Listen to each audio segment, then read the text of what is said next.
Hello ladies and gents, welcome back to another old school video. Today I wanted to go over the events that just transpired in the Deadman Mode Invitational this winter. So we're going to go through the whole event from the start to end, talking about the good stuff, talking about the bad stuff, talking about everything that happened. So the production of this Deadman Mode season finale was actually a lot better, and it may not look good in my recording here because this is me recording the screen of Twitch, trying to get footage for the video, so it maybe be a little bit jittery, lower quality, but the actual production value was fucking incredible. Like, I loaded up and I was like, holy shit, is this actually what this is? Because we're so used to just being in the Jagex office or wherever it is that they hosted it before, and it was really low quality and there was always like technical issues and things like that. This time, because they had the help of ESL, which have experience in esports, do lots of esports like Overwatch, League of Legends, basically every game that's popular they do esports in, so they're very used to this kind of setup. So when they're doing it for RuneScape, it was pretty easy for them, I imagine. And they also had a live crowd, which was a nice touch. I'm sure the people there enjoyed it because they get to meet all the streamers and all the staff at Jagex and stuff like that. One thing that's remained consistently impressive throughout each finale stream is the people that Jagex invite, or the people that Jagex bring to host the event.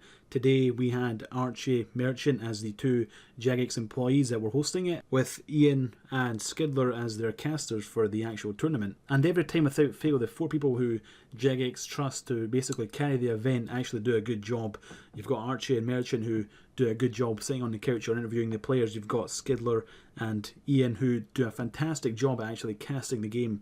As the actual event is being broadcasted, the actual gameplay, those two guys do a very good job at keeping everyone entertained, telling everyone what's going on, who they're seeing, who they're watching, their techniques, their strategies, how to PK, like all the difference in and outs of PKing and things like that, like why doing one thing's bad and why doing this thing is good and why this person should do that thing. It's really interesting and impressive.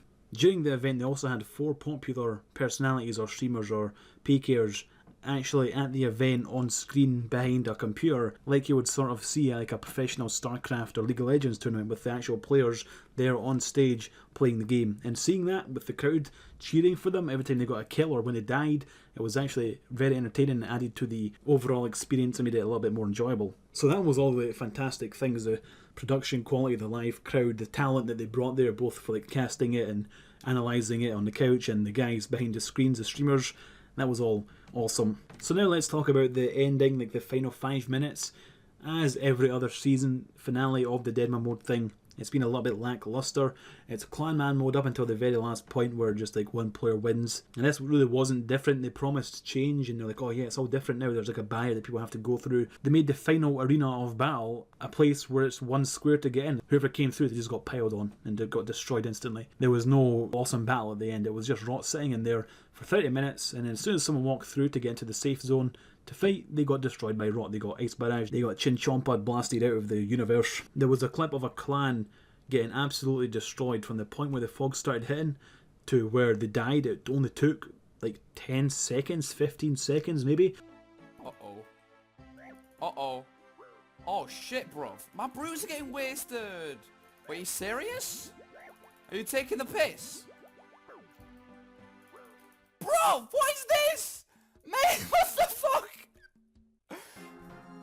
So yeah, the fog was outrageously powerful.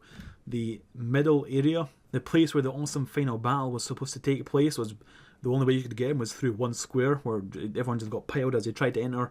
It was very lackluster, and Rot won by a very huge margin. They won and still had like all their full clan alive, and so the ending was just a bunch of people stood still not fighting each other until they all decided to suicide and let one of the leaders of Rot win the $10,000. It was really fun to watch it up until that point because, like I said, the commentators, the casters, Ian and Skidler, they were very entertaining. They knew what they were talking about. They were very informative, especially to the likes of me who don't actually know much about PKing, and so they were explaining a lot of stuff. They managed to keep the conversation going for a full hour, talking about the game, talking about what's going on, and talking about the different players that they're spectating and stuff like that, which is very fun to watch. But yeah, the spectator tools could use a little bit of work, or a lot of work. And the ending, once again, very lackluster. So, thanks for watching, guys. Let me know how you enjoyed the Deadman Mode Invitational Tournament, if you watched it. If not, then I guess your only experience of this event would be reading angry comments on Reddit. I wouldn't necessarily trust that people that just say it was awful. It was actually really good. It was just the ending that was a bit of a letdown. And because it's the ending that was the letdown part, that's what everyone takes away from it. So the last thing they see is the shit part, So everything else before it doesn't really matter, even though it was all well done and it was pretty entertaining. Don't let that fool you. I think you should definitely watch the next one. Hopefully the next time they learn from all the mistakes of the past, 4 seasons now, and it can actually make the ending enjoyable. Thank you very much for watching, guys. Hopefully I see you next time.